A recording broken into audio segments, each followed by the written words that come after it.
Good evening. Thank you. This is the City of Harvey meeting of the whole for Monday, August 25th, 2025. Time is 6:13 p.m. If all council members would mark themselves as being present.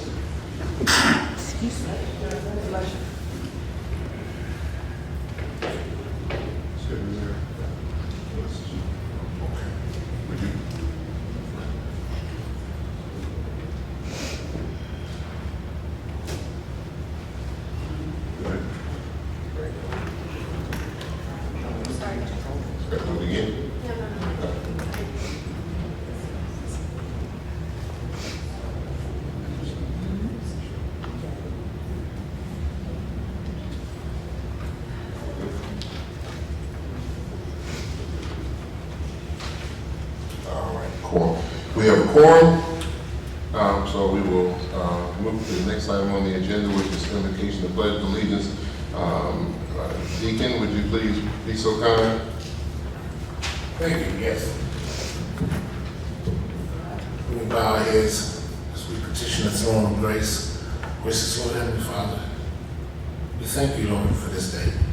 We thank you, Lord, for our comings and our goings. We thank you, Lord, for every resident is represented here under the sound of my voice. We thank you for the great city of Harvey. And we thank you, Lord, that you will give us the wisdom and the knowledge that we can make the appropriate decisions on behalf of the people that we took an oath for. Lord Jesus, we love this city and we know that you love us. You love us when we didn't deserve to be loved, but when in spite of everything, it was by your grace and mercy, Lord, that we're delivered here. You said in your word, Lord, that we can do all things, that we look to the hills and we obey.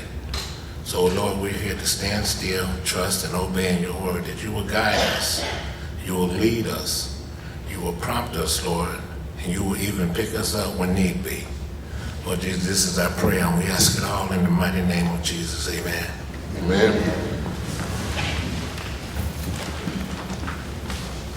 I pledge allegiance to the flag of the United States of America and to the republic for which it stands, one nation, under God, indivisible, with liberty and justice for all.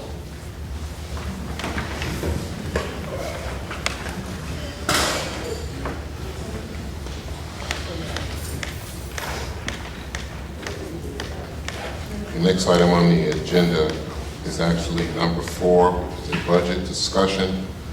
This will be led by our comptroller, Louis Williams. Mr. Williams, the floor is yours.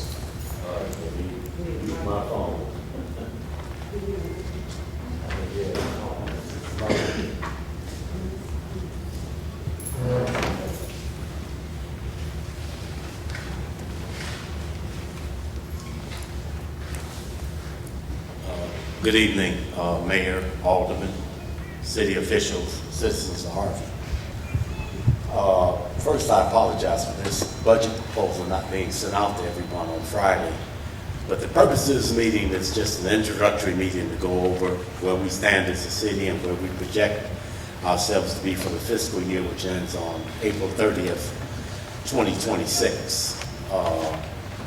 And I understand you're just getting this, so if there are questions, I would appreciate if you would email me, but actually reply to an email. So if you have questions, the other elected officials are aware of those questions, and so I can respond to everyone that might have a similar question. But I certainly will entertain questions tonight.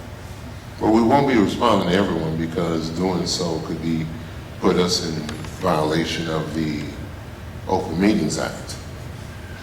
If I respond to an email to everyone? Yes, that could possibly put us in violation of the Open Meetings We Act. want to do that.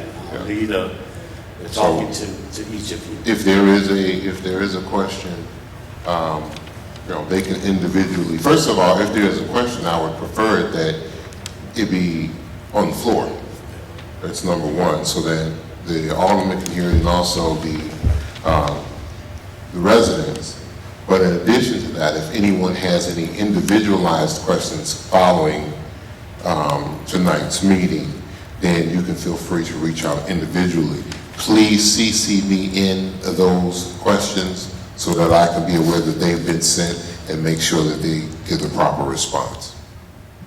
And No, everyone no, knows this is not for audience, this is for the No, council. I just have a question. Is there a handout or that we can refer to as you're speaking?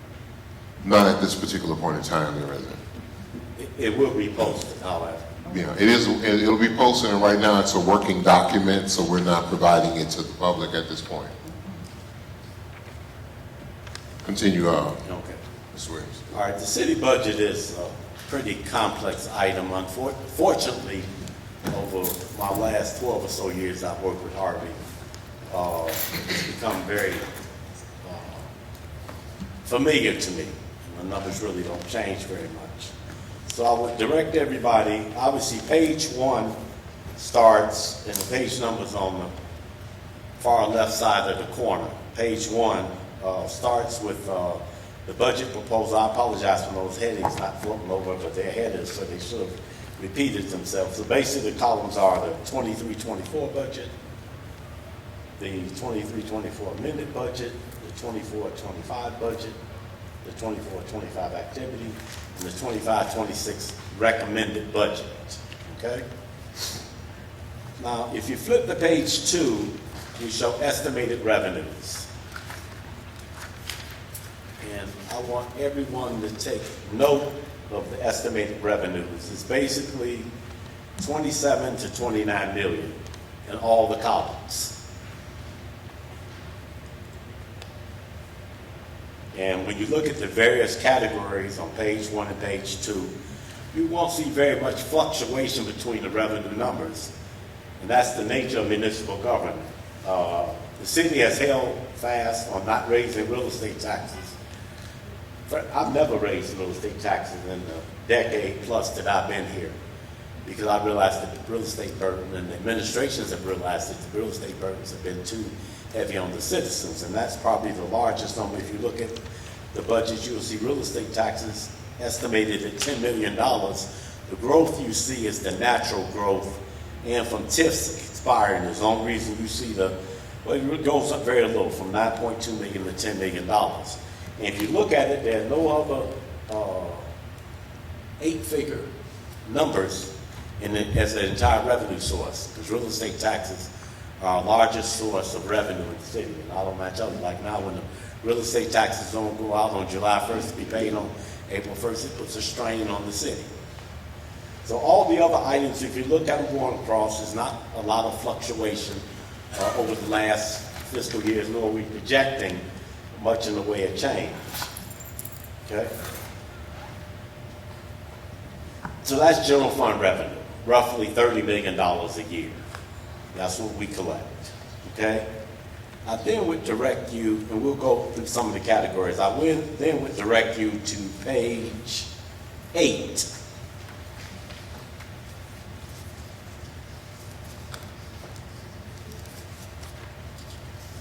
Page 8, up toward the top where it says net revenues and appropriations, the appropriations you will see vary from 30 million to this year being 35 million for the general fund. Again, that's what happens with the city in terms of revenue.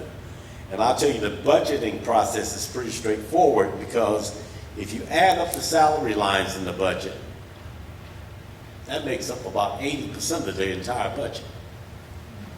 Because that's the nature of it. We're in the service business, so therefore salaries, I say 80% is salaries, fringe benefits, payroll taxes, and pension contributions. All add up to that large of an amount. So that's what we're dealing with when we're basically a service business. If you add in the cost of refuge, you add in legal fees, you add in insurance, that basically encompasses 95 to 98% of the budget. So there's not a lot of flexibility in terms of the city. Now, the mayor has said it, and every mayor says it, the way we grow out of our deficits and things like that is to literally grow economically. That is to get the people who only pay us less than 55% of their real estate taxes to pay their real estate taxes. The other is for us to bring businesses in to take over some of the vacant parcels of land to pay us taxes. And all that has to do with just the overall economic development of the city.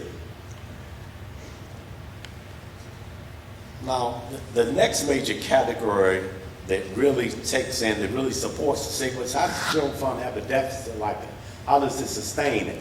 Well, part of it's the other things that go to support the general fund in terms of revenue and expenditures.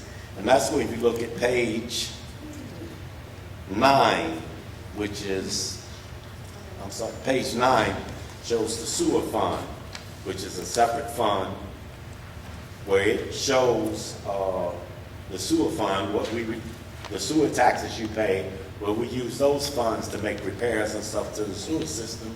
And I know everybody's concerned about flooding and things like that, but what the sewer system does, it works in conjunction with the Metropolitan Sanitary District, all those big projects you hear about, that eases the pressure on our sewer system that allows it to operate. But the other fund I forgot was another major fund, and that is the motor fuel taxes. That's when the motor fuel taxes you pay to the state, a part of that comes back to the city based on our population. That's on page 8. And the motor fuel shows that that helps underwrite some of our salaries, helps underwrite the utilities, so the motor fuel fund pays for all the street lighting throughout the city and things like that. The next major fund really is Fund 14. It starts on page 9, and that's the debt service. And when you look at the debt service fund, last year it shows a deficit of $414,000, and this year it shows a surplus of 1.6. That's timing. Sometimes we collect real estate taxes, and the taxes are not due to the bondholders until after the next fiscal year. So we always have that transition. But again, I would say about the bonds, Harvey has no bonds in default. This is all current bonds. The only bonds, but there are 2 sets of bonds outstanding, only one set for the general fund, and those are the bonds that were issued in August of 20, and that was the basic refinance bonds that were issued long before I was here in 2002 and 2006, long before some of the people here in town were born, but those bonds keep getting refinanced, but they will be paid off over time. The next big fund is on page 10, and that's the water fund. And the water fund shows a surplus of about $1.4 million. People say, well, why are we making money on the citizens? The water fund has debts that it must pay from prior years. And I remind people that Harvey has some of the lowest water rates in the south suburbs, because we buy water directly from the city of Chicago, and Harvey has not raised its water fund just over years. I know that because I can look at it. Harvey hasn't raised its water funds at the speed that Chicago does. So when you see a water bill increase each year, the city of Chicago, who we buy our water from, increases water by the CPI, Consumer Price Index. And we pass those on lately because we have to. But the city of Harvey has never passed on all of those increases, nor has it ever raised water rates in excess of what the city of Harvey has been charged by the city of Chicago in terms of the rates. The other funds are just the TIF funds, and we only actually have 3 active TIFs now. That's on page, you look on page 11, 12, and part of 13, those are the TIFs. The TIFs aren't collecting a lot of taxes. Now, the biggest TIFs expire. What happens when those TIFs expire, the real estate taxes that used to go into those TIFs, because understand what happens in the TIF. The real estate taxes, the increase in real estate taxes once the city issues all those funds go into fund developments and stuff, like McDonald's was a TIF. The car wash is part of a TIF. There have been a number of TIFs for Allied, that was part of that TIF. The Center Street TIF was is the largest TIF we had, and that one has expired.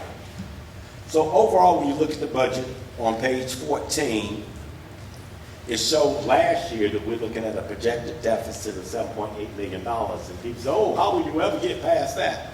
Again, it's the timing thing. So on the 154th Street project, when this street was redone, it was basically a federal grant that we matched certain money out of the motor fuel tax fund. For those taxes that we covered the deficit on that project, were motor fuel taxes we had received over the last 5 years that were restricted for major road projects. So in other words, we couldn't just spend that money. So when they were spent this year, you don't have the revenue because the revenue is all in deferred revenue. So, it's not showing up here. And the same thing is true with the bonds. We paid out from the bond sector, if you look at Fund 14, we paid out about $3 million more in bonds expenses than we had in revenue, but that's because the cash was sitting in the bank. And so those are things that happen just from a timing standpoint. And also when you look at the deficit, we invested about $700,000 in the crime center, which is about to come online.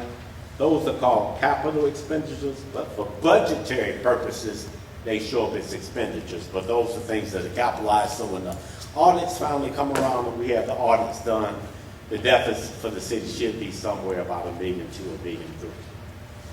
And we look at this year's budget, overall budget deficit across all the funds, I'm projecting a deficit of a little less than $1 million. That could change because I know the 100, what's the new road project made at which street are we doing next? 155th? 150th 150th is what's on the agenda today. Right. Right, so that's what we're going on. That's on the agenda, but that'll be something 150. that we'll have to plan for going forward, okay? I don't want you guys to sit up and be throwing a bunch of numbers at you because it bores me, so I imagine what's doing you, and then all just seems like numbers. So if there are any questions tonight, I'll certainly entertain them. Hold on one second.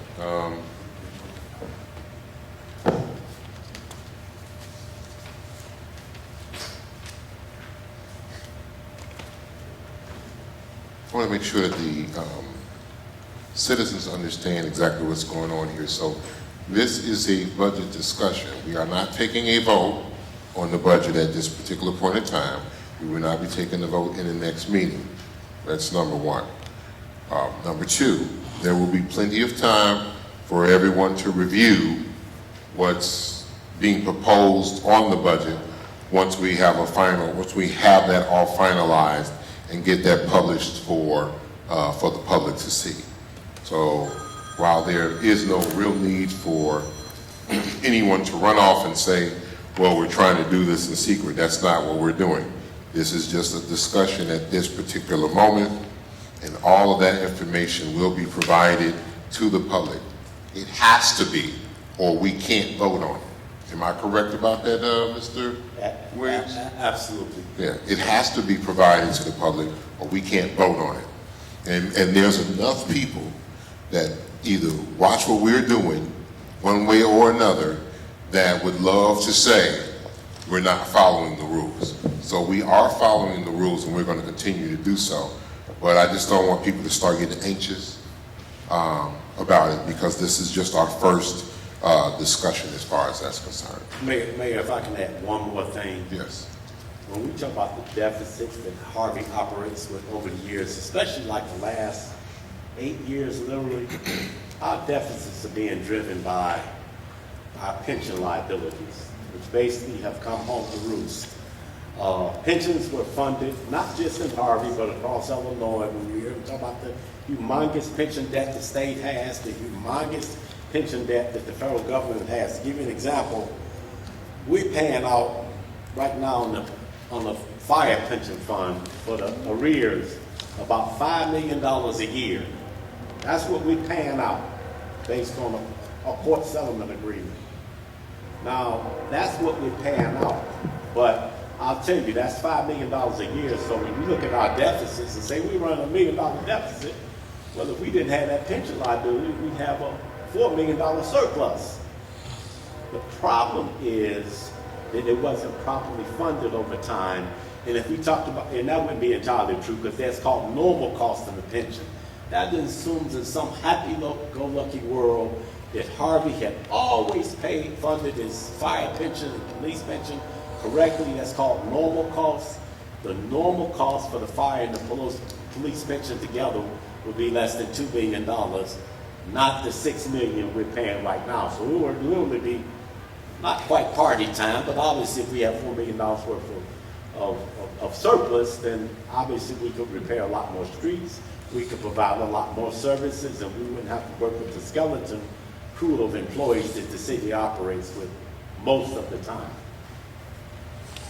The chair recognizes the fourth ward. Thank you, Mayor. Thank you, Comptroller. Just got a couple of questions that I have to ask since we just received, this packet of the budget proposal. When it comes to the street department, we just recently had, layoffs, and we see the impact with the storm and everything that happened. Does it show anything on the budget that we're going to be doing any more hiring starting January, or for the 26 budget, getting more employees back in here, back in there where they need to be? The current budget reflects part of that reduction, but not all of it. In terms of if we'll be hiring more people, that's a question that's probably best addressed by the mayor. Okay. When it comes to alderman expenses, for record, speaking for myself, basically, or can't speak for anybody else, but if I haven't received any alderman expenses this year at all, we allocated for $25,000. I haven't received anything since last year. Is that money already budgeted into next year, meaning that this year I'm not going to get anything? We continue to budget for automatic expenses. Can you break that down for me? Can you elaborate a little bit more? We have budgeted this year, again, trying to be a little bit more austere and stuff. The allowances budgeted for aldermen in fiscal 26 has been reduced from 25,000 to 20, and that same cut was done to the mayor's automatic expenses. Okay. Just because we're trying to hold on to more employees. Okay, well that's fine. But I think that should kind of be notated a little bit more and broken down, because it don't matter if it went from 25 to 20, I still ain't got nothing. So I don't know what impact does that make on my ordering expenses going to the city. And what I'm saying, will they help either to hire one or two more persons or anything? Or basically what I just want to know, is it already in the budget that I'm not planning on receiving any alderman expenses this year? Can you just tell me that? The automatic expenses are in the budget as they were last year. Okay, but they haven't been received though. Can you just break it down? Am I going to get my money or what? Again, I submit expenses for approval, then the decisions are made based on the payments we have to everyone when it gets paid out. So Okay. that's when, again, I would suggest you direct it to mayor and his staff. To be clear, because we've had this conversation, and I, just for the audience to understand, I did have this conversation with Alderman Key prior to this meeting, and I explained to him the fact that this, at the time that we took over the city, was 164 million in debt. We've reduced that from what I understand to 149 million, if I'm correct, somewhere around there, Ms. Williams? Actually, a little less. Okay, and so what you have to do is, it's just like in your family or any business or whatever it is, you have to basically set priorities for your organization. So in this particular case, I've set a priority, and yes, that falls on the mayor's office. So if Alderman's not getting what they want to get, yeah, it falls on this office right here. However, it is a matter of priority. And so, as some of you know, I donated $25,000 to the city of Harvey. I haven't received that money back either, in addition to other monies that I haven't received back, but neither have I received it, but all the persons who have spent money and submitted receipts haven't received theirs as well. but we continue to do our jobs. We understand that the city has a financial challenge, which is one of the reasons why we're looking at these numbers in red right now, is because of the financial challenges that we have. Now, of course, there are some who will suggest, well, if we don't have money, then why are we doing this? If we don't have money, then why we got a new television? As if a television is going to make a $49 million budget. But the simple fact is, when it comes to the automatic expenses, we have a priority right now, and we're trying to pay our other vendors first. And we're also trying to pay our payroll for our employees first. And so that's the way we're handling that. So I just wanted to make that clear. Am I allowed to, can I finish? Oh, yes, yes, sir. Okay. I understand where you're coming from, but it's, just letting the audience know, it's a difference between not getting what you expected to receive opposed to not getting nothing at all. That's my point right there. Can you explain why I haven't received nothing at all? This storm, I have got out here, and I've been doing this for years. Just like the mayor sacrificed, I've been sacrificing too. I worked down in that planning department when I first started working for the city of Harvey, making $9.50 an hour, 5 hours. I would stay all day, volunteer, became alderman. I think I had like $20,000 in my savings account. Spent it all going back to the city. But did I complain? No, because I wanted the opportunity. And now here I'm sitting here when the storm hits. I actually was in Wisconsin when that storm came. It came through Wisconsin, heading towards Harvey. I got up that next morning and came back to my city. Checked out the room and did that for the city. But that's just something that I choose to do. But nevertheless, I came out here, I had my trailer, I took like 4 loads of trees and branches that was in the street, up to the street department, asked for permission. I don't know why I had to ask for permission to get permission to drop off leaves that's all in the street, but I did it, and they get paid a dime. When I dedicate myself, why is it that whatever point we can pay everybody else, but you don't give everybody that's out here helping, breaking their back, busting their back, you don't give them nothing, and don't put nothing in the budget? Explain that. But you're not going to stop my city, because I love my city and I love my residents, but I can't go broke. But I'm about almost there. I'm going from paycheck to paycheck, and I started as an alderman with a nice bank account, but I still care. But these things that have to be breaking on now, and this list that you gave right here, if we can't ask the questions that we want, and we can't have everything clear, and we just got it today, we shouldn't even be talking about it. Thank you. Thank you. And once again, this is a discussion. It is not a vote. So that's the whole point of discussions. As far as, let me make this clear.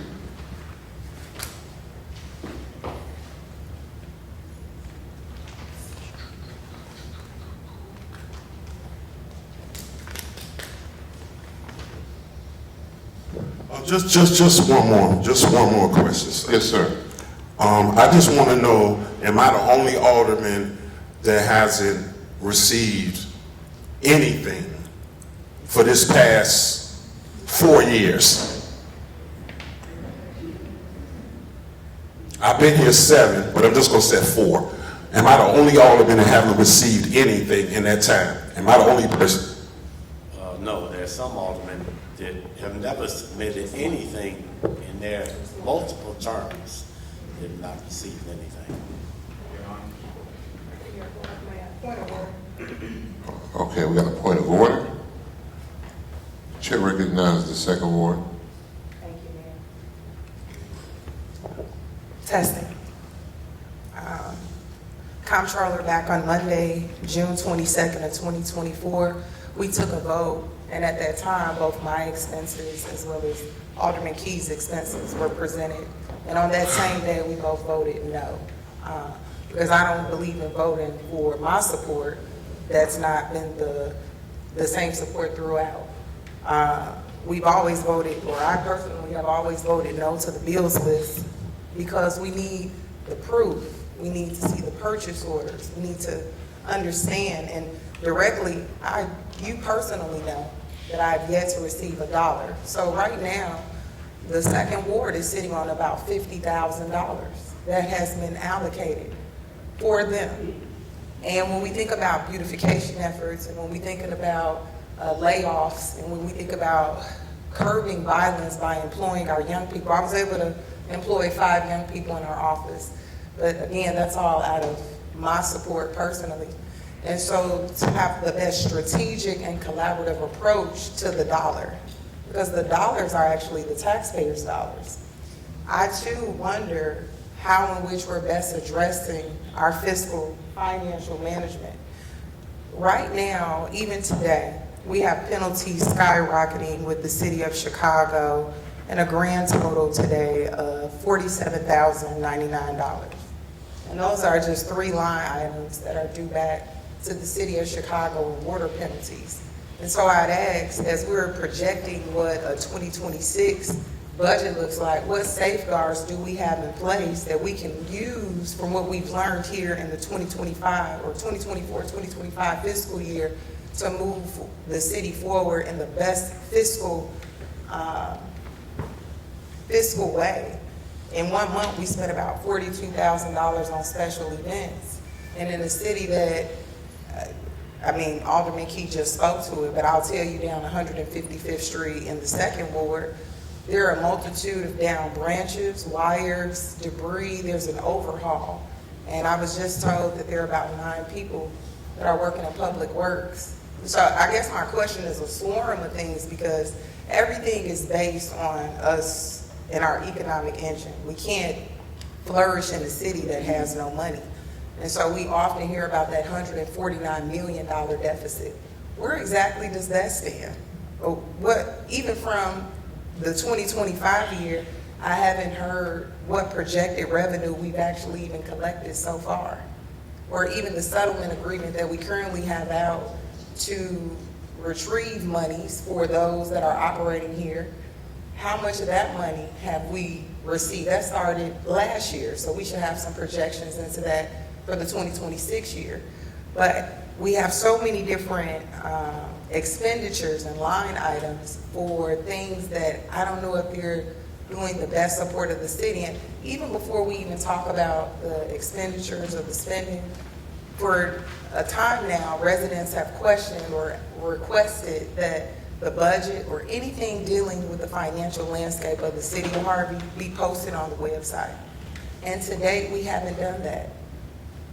And so in order for true fidelity and understanding, because we're sitting here discussing numbers, unfortunately, the audience has no understanding on what we're doing. Even when we're referring to what's been amended, what's actual, there's still no real true fidelity or transparency, because it would take a time, and we need before 7 o'clock to even address the many questions that would be, here, especially even going back to our TIF funds or our Class 8As, or, there's just so many different things. And so I'd ask that even council, that before we even move forward with a budget, we need like another budget town hall. We need another finance discussion.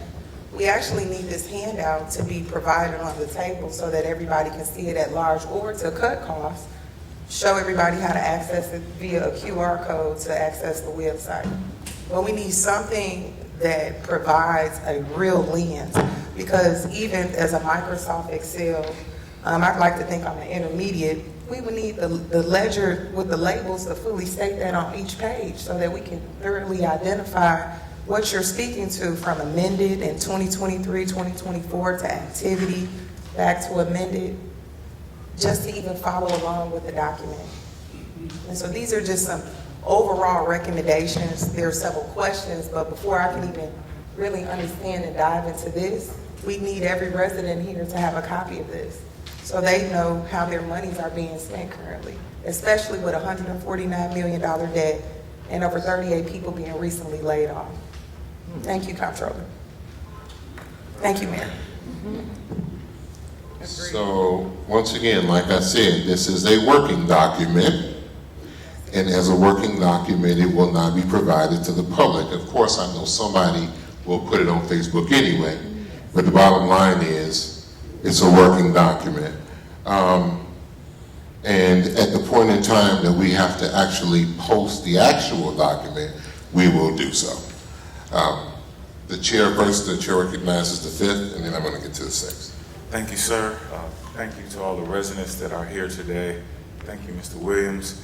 I just wanted to say, I know that everyone in here, or at least all of the alderpersons here, you can pretty much run your particular office the way you choose to. I, for one, don't use the expense account. And it's because even if I was handed $25,000 and allowed to use it in the fifth, it still wouldn't be enough money to address the issues in the fifth. I've always personally felt that it was a better use and a better respect for the tax dollars that we do have here to allow those funds to be used across the city wherever needed.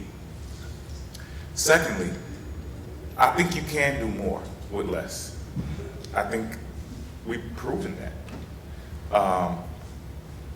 And that's to say that, yes, and there's some residents in here who will tell you, the street department has done a fantastic job of showing up. Now, don't get me wrong. It may not be as fast as you want it, but they're there, and they do a great job at what they do. I, for one, think that it's better to allow them to do that job than for any of us to go around and cut grass or anything of the likes. I know that's how it was done with the previous administrations, but I think we need to let them do the job. And that we do need to kind of take that into account on what we're also doing with the tax dollars or what we're demanding of our tax dollars. And again, I would say I think it's better suited to be used across the city where needed. I don't intend to patch up holes in the street. I don't intend to cut down trees. I don't intend to demo buildings. None of us can do that. So, you know, I don't know if it's to throw a block party or whatever it may be that you want to spend the money on. I only did one back to school event since being elected. And again, it's because I realized we need to all work together. This will never make sense to me. That every time it's time to go back to school, you got 6 aldermen throwing 6 different book bag giveaway on top of the fact that we're doing one right here in the city of Harvey that we all could come to and encourage our residents to come to. Why are we doing that? I'll tell you what we can't do. We can't stand divided. That is a clear sign of division. Thanksgiving, everybody giving away turkeys when they're doing it right here at City Hall. Makes no sense to me. If we really want to talk about budget, we really want to talk about ways to improve upon the city, we need to first learn that it's better that we do it together. A lot of this sometimes it sounds like personal agendas. I'm not with it. You can keep the water expense. Just keep showing up and taking care of these properties, taking care of these vacant lots, taking care of potholes, and you won't have a problem for me. But you can keep the water expense. Thank you. Chair recognizes the 6th Ward. Thank you. I'm Alderman Tyrone Rogers of the Great Sixth Ward, and I've heard some things here today that some were pretty accurate and some were pretty disturbing. For number one, I recently had, what was it, August the 18th, a school supply. I didn't give away one book bag. I gave away school supplies and toys, bubbles, and all kind of stuff for the elementary kids. I adopted Bryan Elementary School. One of the things that I'm very strong about is transparency, and I want my people to see me every day. And you see me every day. If I'm riding or if you ride by my house, either way, you can see me every day. If you got any questions or concerns, I want you to get out. I want you to, everybody in the 6th Ward has my phone number. I make it a point. A little bitty gadget called a smartphone. You'll never get a voicemail. But the point I really want to make is about education. Mr. Lewis, you can probably attest to what I'm about to say, that there's 2 cities in the entire state of Illinois that were put under court order that they had to pay police pension and fireman's pension. You didn't get an option. You were going to be held in contempt of court if you didn't. And those 2 cities just happened to be African-American communities. And one was East St. Louis, Illinois, and the other one was Harvey, Illinois. That's right, we were put under court order that we had to pay into the pension. I think that this administration has done a marvelous job as far as getting our bond rating and everything back up to somewhat standards to where we're trying to get to. It gets to a point where we can't even afford, as a poverty-stricken community, to buy asphalt or plywood. You say you got abandoned houses, well, why don't you board them up? Well, plywood is expensive. Why don't we tear it down? To demolish a house is expensive. And it's so many intricate variables that go into that. I believe in educating my people. And I talk to them every day, and they want to know, well, what can we do about these tree branches about to fall on my car? Or what can we do about reinitiating the 50-50 program for sidewalks? What are we going to do about street lightings? I'm afraid my wife coming in at night from work, something tragic could happen. Well, we're working. We did not dig this hole in a 4 or 5 year period of time. It took over almost 20 years, and it wasn't with just the last administration. It was the administration before that. We lost valuable city equipment. We used to have a couple of street sweepers. It saddens me when I go through Riverdale and I see a smaller community and they got street sweepers and we don't have any because they were stolen or sold off for scrap. I tell my people all the time, this is not Tinley Park, this is not Orland Park, this is not Oak Forest. You love this community the way you say you do. What we have to do is come together initially, dig down deep. If you got tall grass next door to you and you're waiting on the street department to come and cut it, they're doing the best they can do with what they have to work with. But it may not happen. Dig in your pocket, get out a few more dollars, and the landscaper that does your yard, pay them to do that yard. Now, you say, I'm not gonna do that. I'm a taxpayer. This is what I pay my taxes for. But these are unique situations that we're in right now.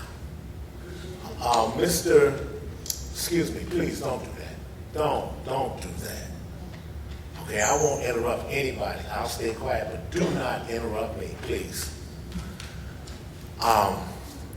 So with that being said, we have to let our people know, like, yes, we inherited $164,700,000 in 2019. Okay, since then it's been reduced. According to Channel 2 News, it's down to $149,000 now over the 5-year tenure. What's going to happen in the next 5 years? Maybe we can reduce another $20 or $25 million. But the fact of the matter is that we did not dig this hole, but we're forced to dig our way out of this hole. Okay, and we have to work collectively as residents, as community-minded people, and stakeholders if we want our community to flourish again. A TV set or a hot dog giveaway is not going to increase our budget. Okay, let's just get that straight. What we need, though, is more advocacy amongst the residents, and everybody needs to come together. Now, I have a legitimate question, and what it is, Mr. Lewis, is directed, how many TIFs has expired in the past year from 2025 to 2026? Actually, a number that just expired probably about 4 years ago, the latest being The Center Street TIF is the last one that expired. The active TIFs now are the Transit Orchard District, Dixie Sibley, Dixie Highway, the Arco TIF, which was a very small TIF, only ones that are still active now. But Center Street was the largest TIF in the city, and that covered the south end of the city by the interstate, and that TIF expired. That expired, okay. I just want to add one thing, not to respond to every question, because that's far too time consuming. But one thing I do want to address is the concept of we don't see the bills, we don't see the purchase orders. The finance department in Harvey, we don't make any bills. Yeah, we get some paper from upstairs to run off copies and things like that. I guess technically the software that the city pays an annual license fee on, we use that software. We don't make bills. One thing I want to make clear to everyone, they say, well, we don't see the receipts. But guess what? The finance department sees every receipt. And it's not just a matter of we pay every receipt that comes to us, but every receipt is accompanied by a requisition and an approval of a department head. And when those expenditures exceed certain levels, and again, depending on the department, because obviously the public works probably has larger expenses when you think about refuge collection and things like that. But every other department, they have sign-offs. The department head sign off on that. The city administrator has to sign off on invoices over a certain amount. And in some cases, the mayor has to sign off on others. So this idea that we willingly pay the bills, whoever we want to pay, I don't have that kind of authority, and my integrity is a lot higher than that. So if there's not documentation for it, again, what happens? If there's no documentation for an invoice, let me assure you this. We're behind in our audits, but I've been here through 10 audits. And not one audit has said we lack documentation. So stop that myth, it doesn't happen. Okay, Mr. Lewis, let's stay on track. Could you expound on the capital expenditures? And you say we pay that into the general fund. Can you expound on that? I didn't get it You quite talking about the clear. capital offenders budget? Yes. We're cleaning that up. We need to go through and figure out what the large grants, because basically the capital expenditures here, for the most part, are paid through grants. We get grants from the federal government, we get grants from the State Department of Economic Development, things like that. Those are the people that pay, those are offsets. So we get money, for instance, last fiscal year, we got money for a fire truck through FEMA. So you'll see in the fire department, under vehicle purchases, you'll see $532,000. Well, 80,000 of that, about 80,000 of that came from Harvey's general fund, and the remaining part came from the FEMA grant. So that's what happens, and that's what's allowed us. And I will tell you, like again, my history in Harvey is long. I would tell you, we've gotten more grants in the last 2 or 3 years than we have probably gotten in the last 6 or 7. And those are things that allow the street improvements to be made, fire truck improvements to be made. We also got funding for the city crime center. I know the chief would love up here and get to brag about the drones. Again, these are things that allow us to not necessarily increase police hiring to the level we want. Is using technology, and that's what the crime center does too. And that's what it's about, increasing the efficiencies of the city. So every reduction in employee doesn't mean a reduction in service. It just means we have an alternative way to deliver those services. Chair recognizes the third ward. Good evening, everyone. Controller, thank you again for explaining what receipts mean, because I hear that a lot. Receipts is one of the words we hear a lot in the meetings. We want receipts, we want receipts. And I don't think some people understand in order to give out the money, you have to have a receipt. I'm glad you explained that whole process, because you have to have a receipt in order to do the purchase item. And that is what they look for in audits. Am I correct? Exactly. Okay. Now, another thing I hear is transparency. That's another big word that's used around here. But I never hear anyone talk about the transparency of what the businesses have not paid us in 10 years and those businesses that haven't paid. Now, I'd be really appalled when I learn that even the funeral home isn't paying, because we already know you can't bury anyone without that money. not gonna do a loan, any of that. That's something that I do not hear a lot about. Maybe that's why negatives are at, because I know it's been at least more than 10. And I know everybody's tired of me talking about the businesses not paying us. I'm tired of talking about it. I'm just wondering when the people gonna get mad about that. And so when we gather here and with solutions and targeting and transparency, I just would like to know when we all gonna get together with all of that energy and stand at some of these businesses, you know, with press conferences saying, hey, where's our money? Hey, Hope, you owe us XYZ. We need that money because I could fix 155th Street. I could tear down that raggedy house on 154th Pennsylvania. And by the way, there's a building, used to be the laundromat, washing machine there. It's collapsing right there on 154th. And we don't have a dime to try to get that together. We don't have the money to even get that. It's like a mercy fund we have to get it, but transparency. That's transparency. We don't have the money for that, people, okay? That building's about to fall down.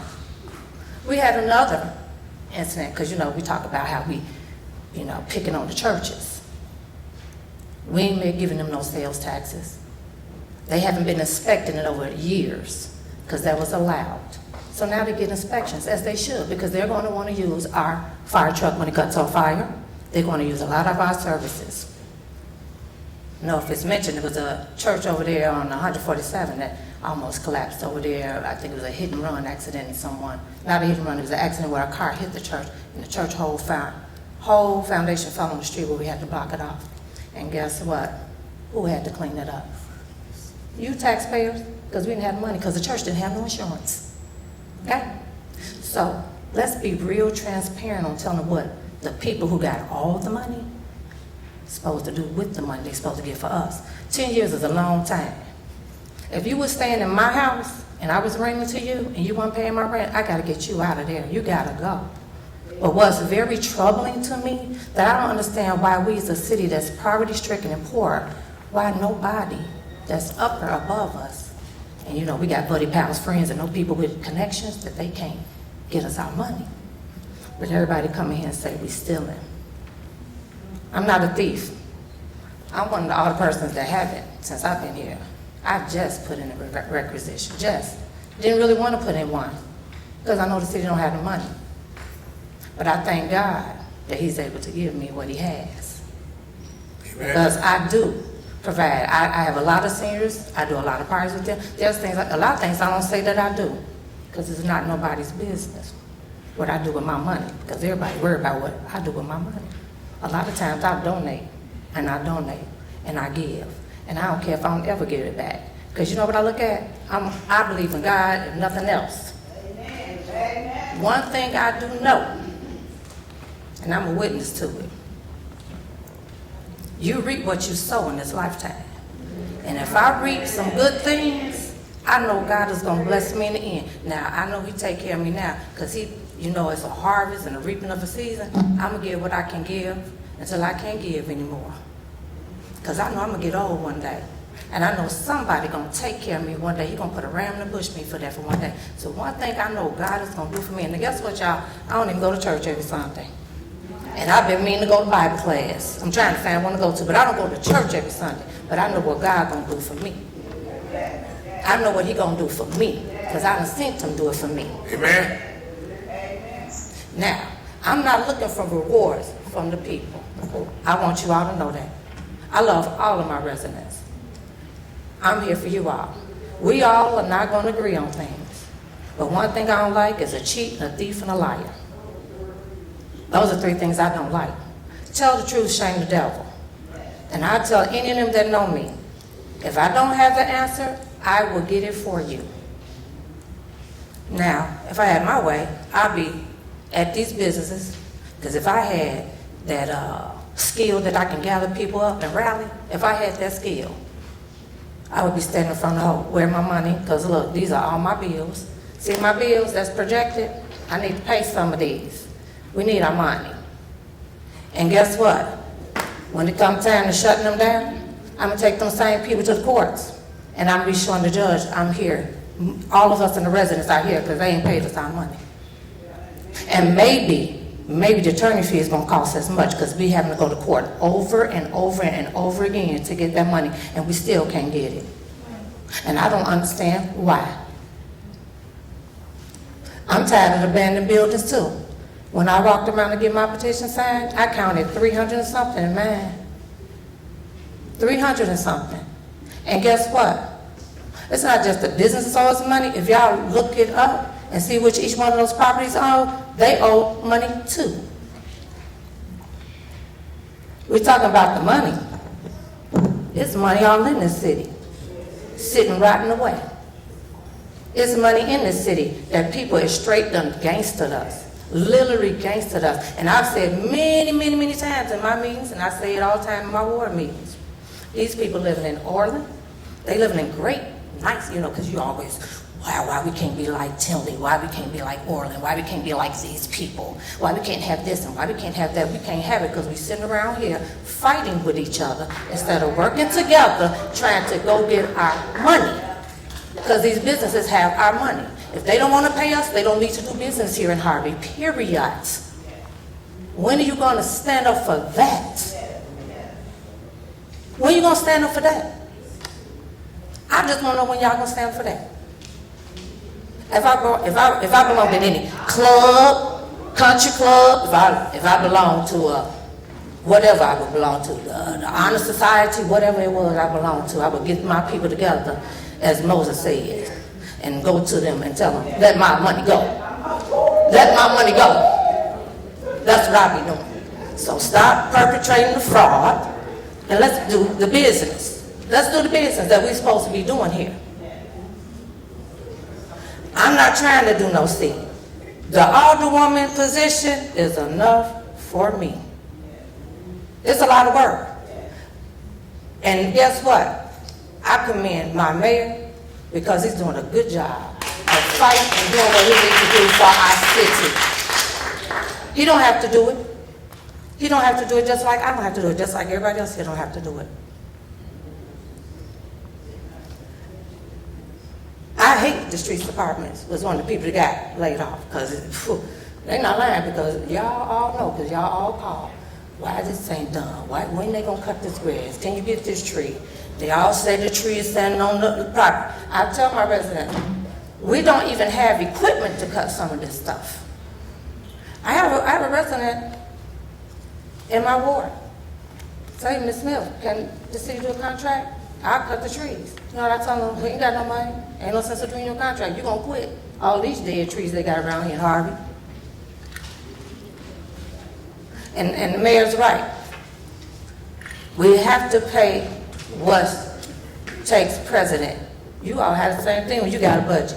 You want to buy that fancy car, but you know you can't buy that fancy car because you know you ain't got the money for it. So why go above your means?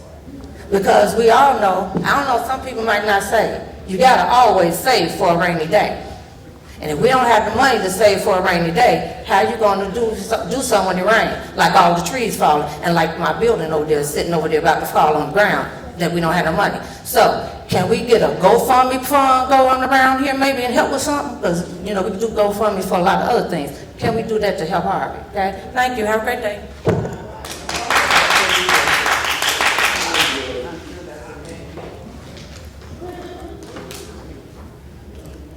I would like to address one other issue. The question was arisen, how much have we collected because of the mayor's initiative? The ordinance that was passed, it said basically if you want to operate in Harvey and not pay your real estate taxes, you're going to have to pay Harvey something. And that amounted to almost $600,000 last fiscal year, and it is on these financial statements here. And I realized that, again, it's not very easy when you're dealing with, I said general fund budget of $30 million, but the total budget of about $55 million. It's not easy to understand if you're not familiar with municipal accounting. But I can assure you this, that I have no reason to deceive anyone about it because it's just professionally and ethically it's wrong, but I work for the city of Harvey. So believe me, if there's fun and games going on, my 12 years in Harvey, I've had the state's attorney up in here questioning me. people from Cook County State's attorneys, I've had the federal government up in here, I've had the FBI up in here. So if you think I want to spend one day under home confinement, covering up some dirt in Harvey, you have no idea, you don't know me. In these 69 years that I live, Lewis is not going to be confined even to his home, covering up somebody else's dirt. Yes. Mr. Williams, the line item you just referred to, the 600,000, where can we see the proposed, or the amount, the revenue collection? If you look at account, 2026? What page? if you look on page 1, Okay. the account is settlement for real estate taxes, 01003421. Could you give an understanding, so roughly we collected $582,659 Right. as of last fiscal year? Right. How did that money support the $149 million deficit currently? What it did is help us with the ongoing operations. Again, as I alluded to earlier, 75% of our budget is personnel related. One thing I could proudly say in the city of Harvey, no employee in 12 years, I've been in Harvey, has never missed a payday. Harvey has never been behind in payroll taxes. Health insurance has never been canceled. IRMR pension payments have been paid on a timely basis. But the other issue is about penalties of the city of Chicago. The city of Chicago Public Bill is one of the few things in Harvey other than the bond that it predates me. When I walked through the door, Harvey owed the city of Chicago $18 million in water. And we brought that down to 12. And I can assure you all the penalties we're working on the settlement agreement with Chicago, where we will not be paying those penalties. Because we had them forgiven once before.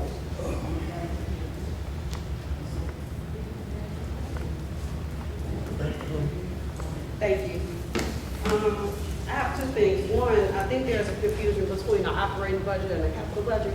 And then secondly, can you also explain, we are 52% of collections of our real estate taxes. If we were at what every other municipality will receive, approximately 82%, where would our operating budget be, or where should it be to operate normally?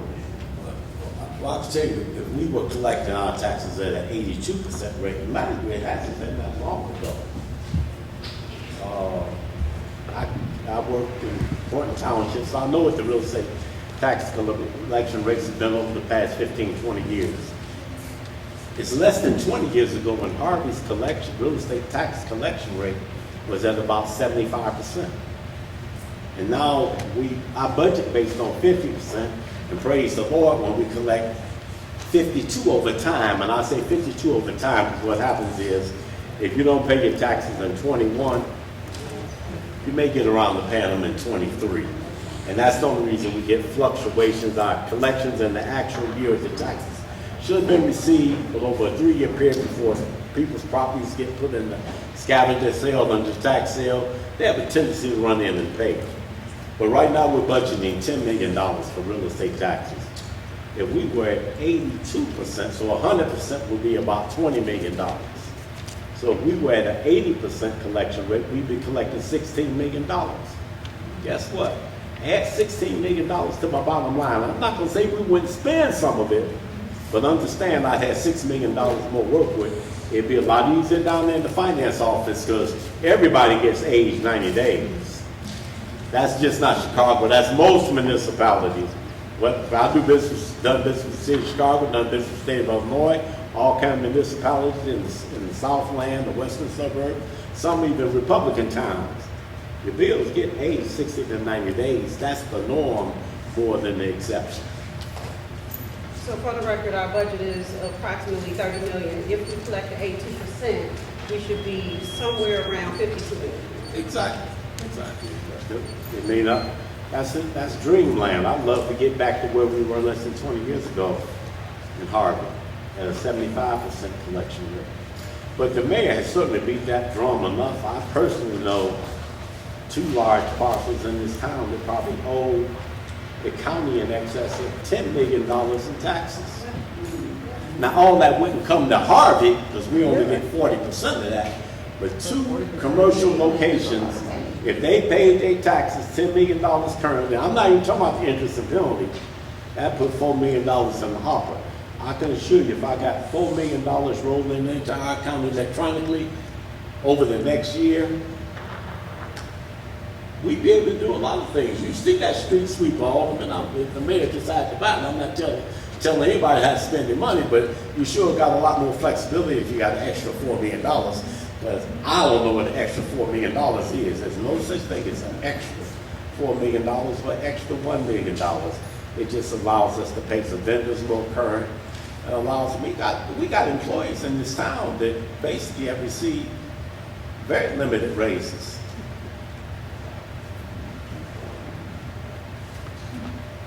Sure, recognize the board. Just one quick question. I know we've been beating this drum the same thing we're saying about taxes. And, first of all, for the public to know, we need to divide people that own businesses that are responsible for taxes, opposed to people that are just renting and being shut down because of the people that they're renting the house or the business from being affected and closing their business down and all that is renting. Okay, we need to do anything. But in the beginning of this is a process, and this is a further bigger state, president, whatever issue. Cook County is in charge of collecting taxes, right? What are we doing to enforce them to do their job so we can get our things? Why are we not going to the president or whatever it was? Why are they allowed to put us in this situation when we count on them to give us our money? Why are we not focusing on what the county should be doing? That's all true, and I'm gonna let the mayor address that, but I'm gonna just do a hypothetical for you. Since one of the places that owes us taxes is the mall on, not the mall, the shopping center there on 147. 148th and next. 148 and next. All right, so let's go to what happens in a commercial lease. When you have a commercial lease, you pay base rent, okay? In addition to that, you pay a percentage of the operating cost. If it's a 10,000 square foot shopping center and you rent 3,000 square feet, you pay 30% of the operating cost of that mall. That's the scavenger pickup, the pavement on the lot, the striping on the lot. Then the third part you pay is real estate taxes. That's how all commercial leases are designed. Mine is that way downtown. So when you say, why are we taking this money? Why are we going to the businesses?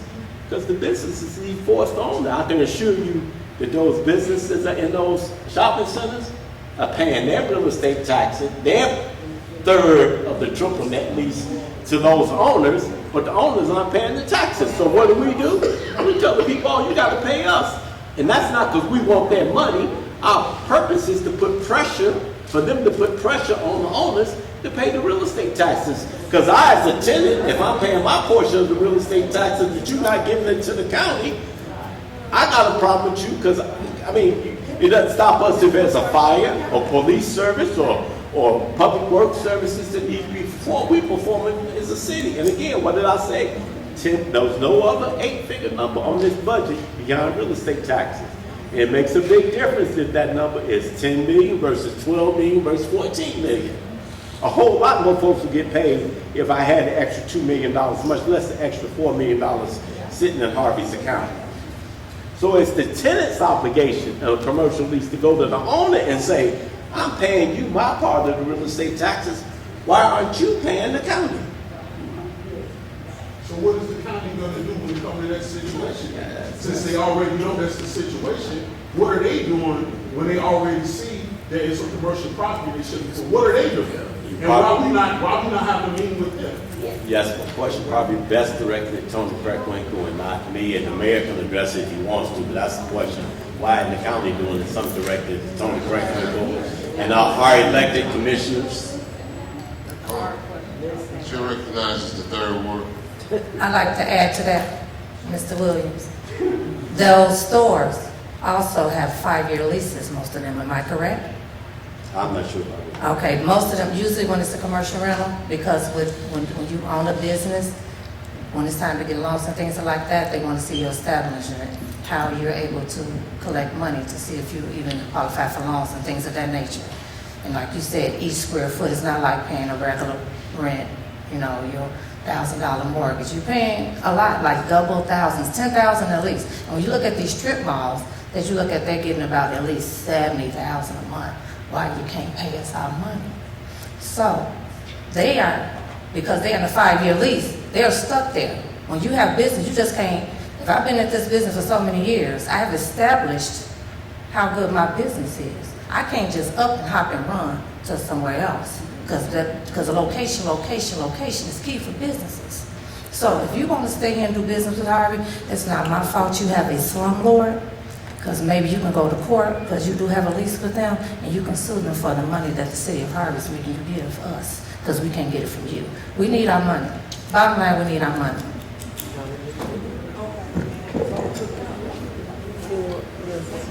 Chair recognizes, Chair recognizes the second ward. We're gonna wrap it up pretty soon. How many businesses are paying into the settlement agreement? I think there was a total of 76, God bless you, that was reported or so that were not able to operate, according to OFAB 102, 160. That's our municipal code, that says you cannot operate here if you owe back property taxes. So how many businesses are currently paying into that settlement agreement with a projected valuation at $500,000? Wish I could answer that one off the top of my head. That's one thing would require me to do some research. And so to that end, that would be a great number to understand, because my then question is, let's just say a third of those businesses are paying the settlement agreement. That'll be about 30 or so. What's going on with the other 40? And then on top of the 40 who are not paying anything into the property tax base, what are we doing about them beyond litigation? That is costing the taxpayers. We're projected at $750,000 for the budget in 2026 towards litigation and legal services. So I'm trying to figure out the math. As much as we collect and we're spending out just on litigation. Additional to the commercial properties, we have over 5,000, I think it was reported, abandoned properties. What are we doing as far as fines and fees for those folks who own those properties to ensure that they're paying their fair wage? We almost need another agreement in place for property owners who have left. We need to target every single bank, Amalgamated Bank for one, because they own a number of things in the city of Harvey, along with Harvey Real Estate, I believe it is. It's been a long time owner here in the city with 30, 40 plus properties.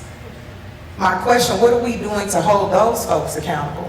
Now, because we have a strong fine and fee. Hold on one second. $211,000. Hold on, Ms. Williams. Oh, but she asked about housing fines, so that's right. No, let me go ahead and finish now. Yeah, I'm trying to understand, as stern and as hardened as we are on the commercial businesses, as we should be. If you're not paying your taxes according to the law that we created and all voted on here, you shouldn't be operating here, period. But since you are, we're earning that revenue through that, but that's still not a good business practice. Because guess what? Those people are not paying their property taxes. They're just paying us. So we're going to always sit at a deficit because we're still supporting even a third of the 70 plus that have been notated that are not paying property taxes. The other piece of that, since we're discussing property tax expenditures and fiscal spending as a whole, I would think that the fines and fees, we should have everyone lined up outside of here on Fridays that own every single dilapidated property. The property next door to me has been vacant for 22 years. Owned by a gentleman by the name of Derek Charles. From way back, and every time it gets right to the point to pay those property taxes, he, she, or someone does. And so I'm just thinking that is a whole funding base that I think we're really missing. It's 1 in every 4 homes on the block are abandoned, and specifically across the second ward. I mean, we have entire blocks that are abandoned. Lexington, Turlington, and Loomis, from 152nd to 171st, north and south, really is a mainstay. So I'm trying to figure out what are we doing to go after homeowners, and is there a projected valuation in the budget in 2026 on how much we'll collect in fines and fees from them? All right, that's a question for the mayor. I'll answer it later. Okay.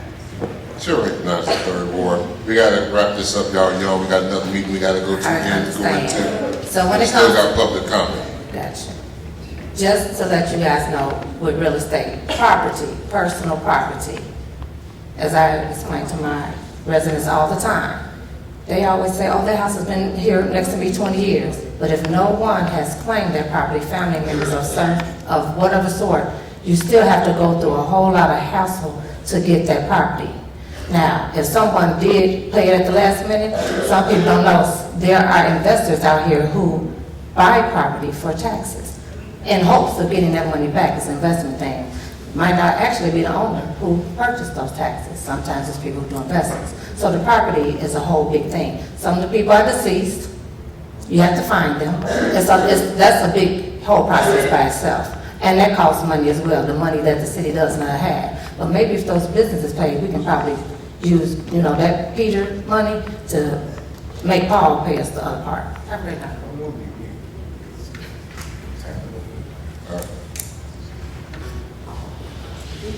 That being said, we will now move on to, first of all, thank you for the discussion. We are going to have more discussion on this matter as we move along. So we are now moving into public comment. Public comment is encouraged and appreciated. This is the only opportunity for the public to address the city council on agenda items and other city-related business.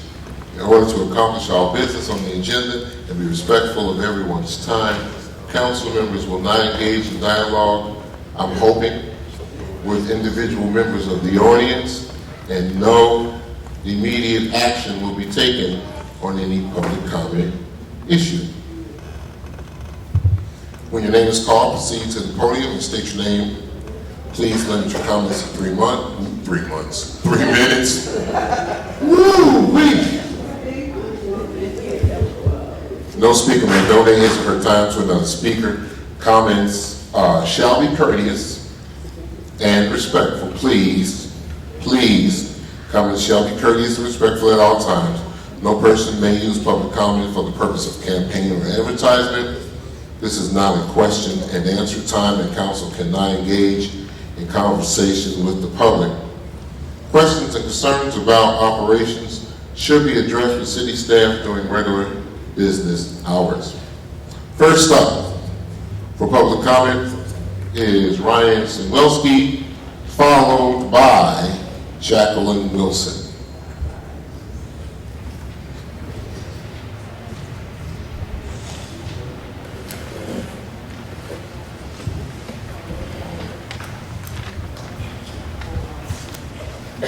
Good evening, everyone.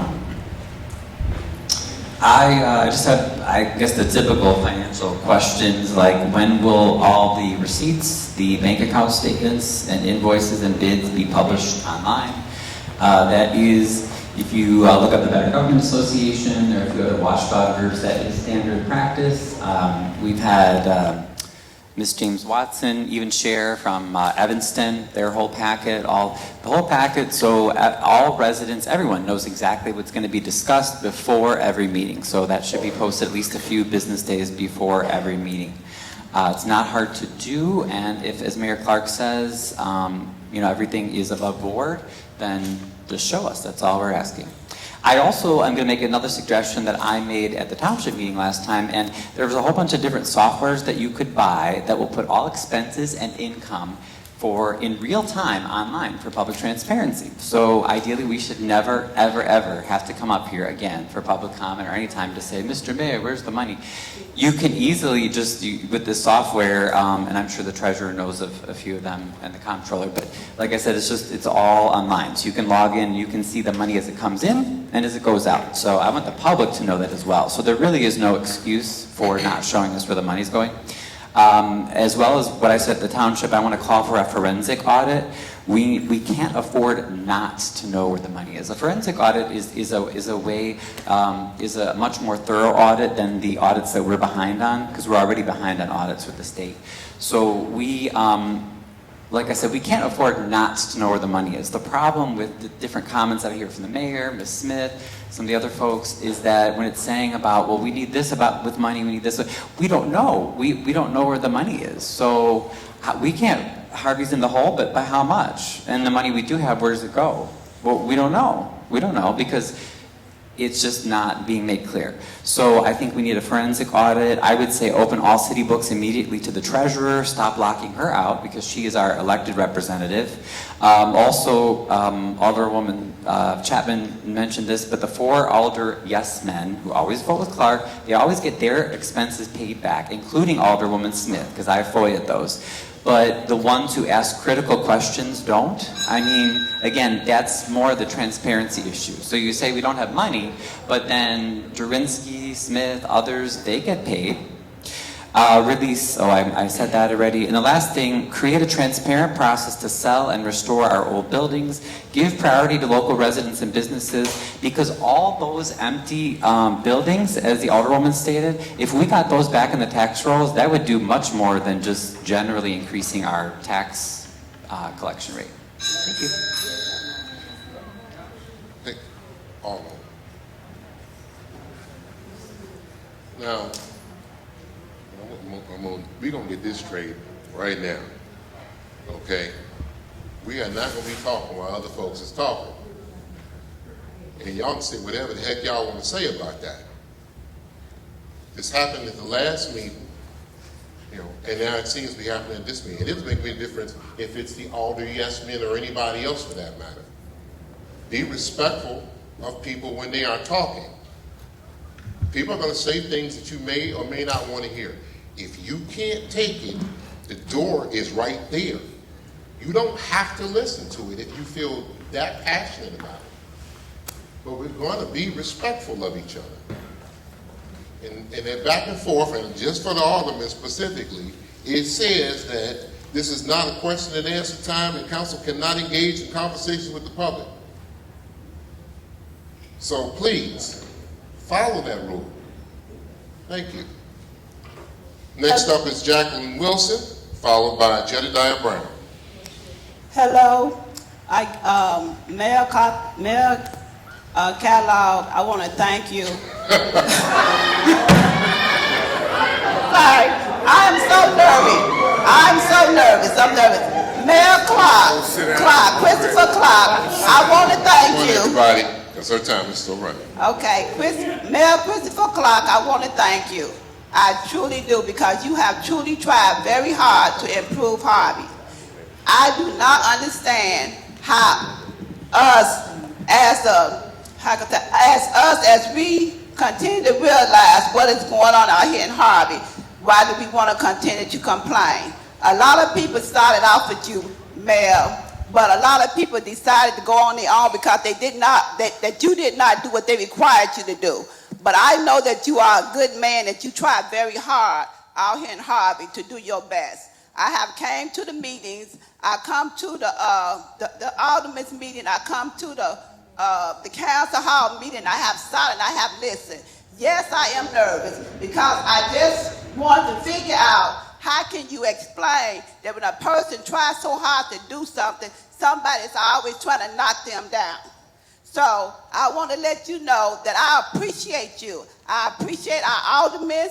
I appreciate you, Keys, because you do come through all the time. I appreciate our council people as well. I appreciate you of the Third Ward. I want us as a whole to continue to improve Harvey. I've been here almost 30 years, and I see all the improvements. You all talk about money. Look at the improvements. Look at the improvements. You know, if you want to continue to let Harvey be a place where you live, look at the improvement. Help. I live on 150th Street. I love my house. I continue to improve my home. So I want the city to continue to be improved too. I know that maybe I'm talented and I stutter, but that's okay. But I let you know, Mayor Clark, please continue to run for mayor in Harvey because you are doing a very good job. And our aldermen learn to work together. I sit here and I'm listening to y'all. Y'all got good ideas. Let God do. God provides all the time. Whichever way the money is going, don't worry about it. If they were stealing money, God knows, and it will come out. People do go to jail for that. Remember that. Our mayor is not stealing our money, y'all. He's trying to improve our city. And I see it. Drive around and look. You'll see it too. Just drive around and look. I'm from the 4th Ward, and I'm going to continue to help you Keys to improve the 4th Ward and any other ward. I drive around, I see that something needs to be done. Thank you. Thank you very much. And finally, Jedediah Brown. Good evening. Hold on. So I just want to be honest. As I was sitting there, this is my first time making it to the finance portion. To the comptroller, thank you so much for delivering that information.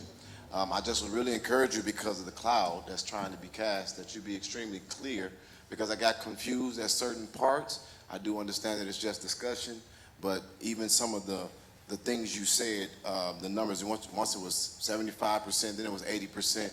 I think that clarity is paramount when you're delivering up here, because of things that's going on and people who really want to understand and help. And it also can help with the cloud of doubt that's trying to be cast over the administration. Outside of that, Mr. Keys, since I've come into this city, I've seen nothing but great hospitality from you, trying to be a person who's working across the aisle. I really enjoyed your leadership at that anti-violence meeting, and I'm also concerned about some of the things that I heard, which I'm going to ask questions about. But I do want to say this to you: this city needs to literally recognize. As a matter of fact, before I came here, I just left a meeting with all of the Democrat leaders in one place, talking about how safe our city is and how things are getting better in our state is. And from our perspective, it doesn't always look or feel like that. And I just wonder why they didn't do a press conference on the south side of Chicago like Harvey, because it would show their failure. And so with that being said, Mr. Keys, as a resident of Illinois, I'm going to, if it's okay with the city, and I don't know how this goes, but I want to donate $100 every meeting that I come to, up until it's $1,000 to your ward. And I'm hoping that residents here will follow suit, because talk is cheap and the work is expensive. And a lot of people just want to complain. A lot of people have agendas, and it's unfortunate, because if Harvey literally banded together, it will put a highlight on the Democratic Party that's filling the entire Southland. I don't want to run from one south suburb to another. I left Dalton, I didn't want to come here, then what's next? If we all start seeing the bigger picture and put our aspirations aside, because I've not come to a lot of meetings, but it's not hard to hear what's going on. It's not here to understand why a document is not put on the internet yet, because we're working through it. It's not hard to hear that people are saying, how do we manage the budget when we don't have money? How can we get things done if we don't? But you know what I do recognize? That you should not judge a man by his words, but by their actions. And I don't see a whole lot of people putting a whole lot of action to their words. So I'm going to say it to you. You said if you had gathering power with Delaney, I do. And if you want to go in your ward and you want to go visit the businesses that are not paying into the tax base here, I want to go with you, and I want to find individuals. And as a matter of fact, I say that to all the alder people, but I want to be clear here. The mayor can only do so much. If the alder people came together and organized your wards, imagine what Harvey would be. Thank you.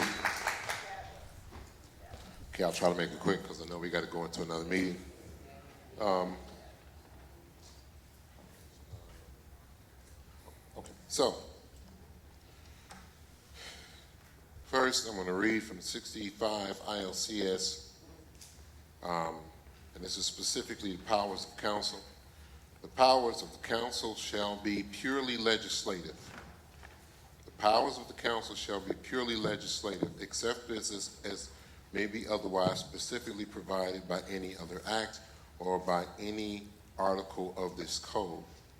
I say that because when we start talking about the things that we do for the residents, I have a unique seat, because I sat as an alderman, and I'm also sitting as a mayor. And when I was an alderman, some in the audience can attest, I virtually gave money away. But it wasn't because I was an alderperson. It was just because I was trying to be a good citizen, a good neighbor. Prior to becoming alderman, I had a full-time law practice, and I put a portion of that money to the side to try to help other people. Some of you may remember when the law office set up a website so that we could pay people's water bills for them. All you had to do was register, and we would move to try to pay your water bill. I didn't submit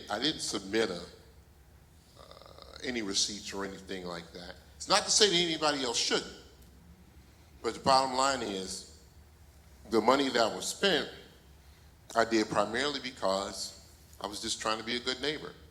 You know, he ain't here. Rick Sepid. You know, we had a discussion the other day. I have 2 chainsaws, and when we had that first Derico back in, was that 2020? I was out there with one of my chainsaws just cutting away. Not because I was looking for anybody to pay me for my time or my energy. It's just what we were supposed to do because, you know, I've said it before even, and we do really act like it. We're family, okay? And so that's what happens. But as far as the alderpersons are concerned in the city council, and some of you already know, the powers of the council shall be purely legislative. So when you decide that you want to go out and you want to do all these extra things, don't do all these extra things with the expectation that something's going to happen or that you're supposed to get something back as a result of it. Now, once again, if and when we can afford to do so, based on our financial position, we will. So that's one. 2 is we continue to go over this while we spend $20,000 on the 4th of July. I don't know how many times I got to say that's been donated over and over and over again. When we have these extracurricular activities, we seek donations so that we can do what we want to do, so that we can provide those things for our citizens. And our citizenry, in my opinion, have a need, have a right and a desire to participate in some of those events. Now, y'all know doggone well that if I was to turn around as the mayor and said, you know what, all events canceled, then what would be the next one? That's when the public, what do we call it, social media, he's a Grinch, he hates Christmas, you know what I'm saying? He hates Thanksgiving. And I could explain that we're not doing it because we don't have the financial capacity to do so. But if I was to turn around and cancel all of those events right now, that would be the very first thing that we would hear.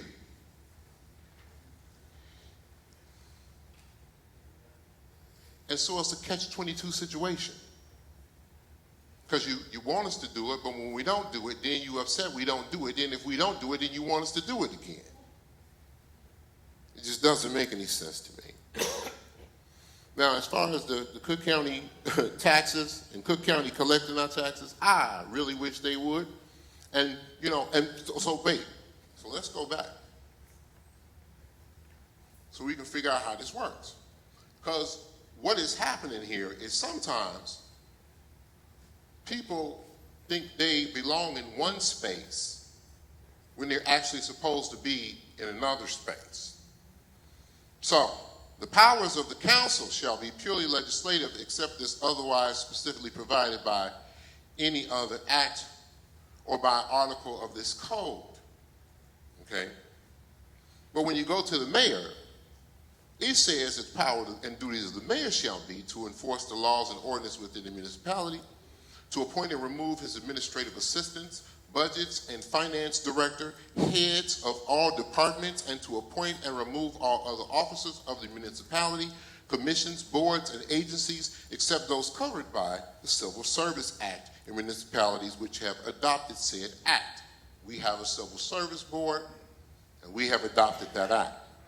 And except as provided in section 64-14. So, also, to exercise control of all departments and divisions thereof created in this article, or that may be created by council. And when you go look at our council, our municipal code says the same thing. It doesn't say that aldermen get to determine what the workload does. It doesn't, remember, it goes back. What it said was, it's purely what? Legislative. Gotcha. To attend all meetings of the council with the right to take part in the discussions, but with no right to vote, except as authorized in 6.4-5, which is in the event of a tie. To recommend to the council for adoption such measures as he may deem necessary or expedient to perform such other duties as may be prescribed by this Article 6 or may be required of him by ordinance. So as you see, the mayor's position has many more responsibilities than the aldermanic positions. And at least from what I understood, when those people ran for alderman, I would have thought that the first thing they would have tried to figure out is, what are they actually supposed to do? But when you're trying to act like you're the mayor and you want to be places that you're not supposed to be, we've talked to the council. We've talked to Cook County on several occasions. We're having those conversations. We've had those conversations. Tax bills are currently late. And we're trying to figure out how we're going to make it to our next quarter when the tax bills are currently late and we don't have a cushion. We don't have a cushion. And all of this stuff happens as a result of, yes, elections, but it also happens as a result of when you were supposed to be speaking out, you were silent, like a church mouse. And so while all the money was getting taken away, and while the feds were coming in and raiding the police department, and 6 people got arrested, and while the police department was providing security for drug dealers and pimps, okay, nobody had anything to say. The money was going away, and it was going away in front of our faces. The city of Chicago sued us in 2014. Miss Donahue was there. I don't know where she is now. Miss Jackie went. A few other folks went downtown. Miss Randall, God rest her soul, went downtown because they wanted to find out what was going on with our money, because we knew for sure at that time that the money was being misappropriated. We had proof at that time that the money was being misappropriated. And the vast majority of people didn't have nothing to say. Now I get it. I'm the rebound chick. I'm the one who you want to get with after you broke up with the one you was with before, not understanding how just good you got it. I get it. I know how that works. Well, shall I be the rebound guy? Yeah, go with that. He won't be the rebound guy. Yeah, we'll get you. But the bottom line is, we have been digging our way out of a hole that we were not responsible for. We have been trying to clean up a house. We all went through it. We was kids, and it was my turn to do dishes. But I always, whenever it came time for me to do dishes, I said, well, I didn't put this glass in here. I didn't put this bowl in there. Everybody want to blame somebody in the house for why the house is falling. And then your mama turned around and said, I don't care who put the glass in the sink. I don't care who put the bowl in the sink. It's your turn to do dishes. And when it's your brother's turn, it's your brother's turn. Now, there's a lesson to be learned there. Because if I don't want my brothers to put all this stuff in the sink, then when it's their turn to do dishes, maybe I need to be considerate and not put all this stuff in their sink. That's us working together. That's the reason why I said a couple of months, I think it's a couple of months now, I'm not doing all that fighting, I'm not doing all that castigating. Believe you me, I got a lot of them locked and loaded, but I'm not doing it. Because it doesn't move us forward as a city. Now let me tell you what I heard. I heard, why can't I get my money that I'm supposed to be getting as alderman? And I respect that. Okay? I heard about, well, we need to be going out and we need to be talking to these businesses and finding out why they ain't giving us our money.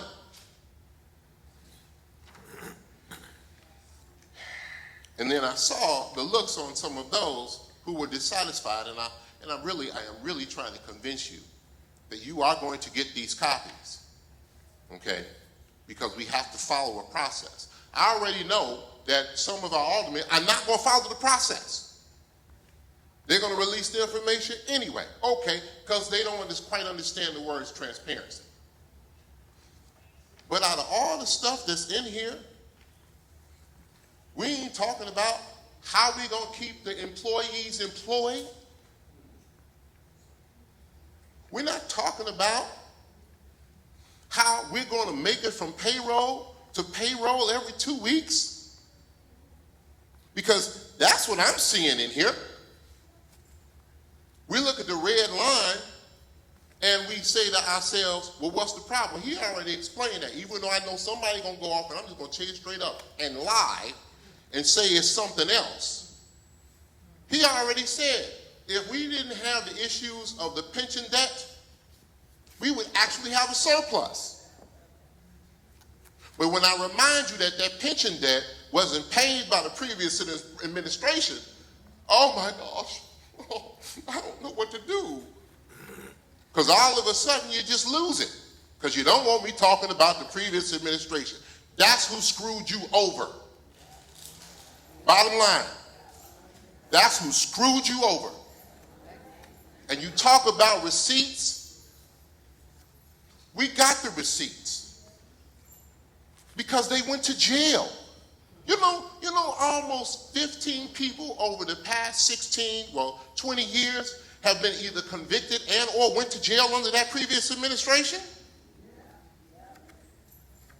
for some nefarious activity.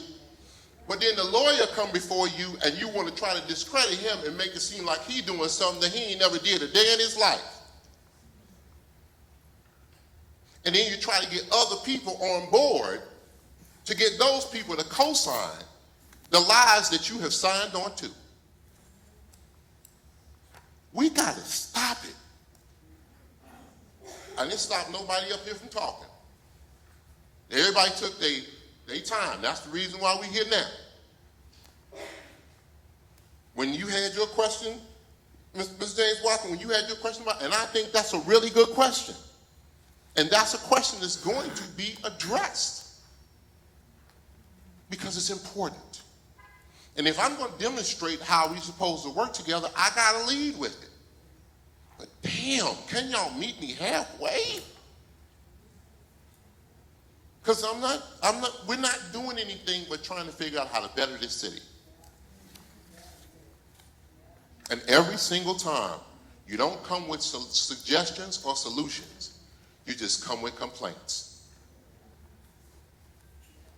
And unfortunately, and fortunately, I'm going to say it out loud, and this is really going to drive the internet crazy. We got a young man sitting over here that don't even live here, but has done more fighting from a financial standpoint than the residents have. You want to send somebody else on your missions. Have somebody else run your ops. You're supposed to be out there with him. Or if you ain't out there with him because you don't like him, then get out there by yourself. Because there's a lot of things in this budget than the things that I just heard. And the things you were talking about, I'm just going to say, they didn't have as much weight as far as what this budget is really about. Now, we're going to get a do-over. We're going to get an opportunity to do it over and talk about it again. And I will make sure, once again, these are things that I'm promising you. So if I don't deliver on it, you are definitely more than welcome to hold me accountable. I'm going to make sure, okay, that everybody who wants a copy of the budget, when it's posted, has the ability to get that copy. Okay? Any and everybody.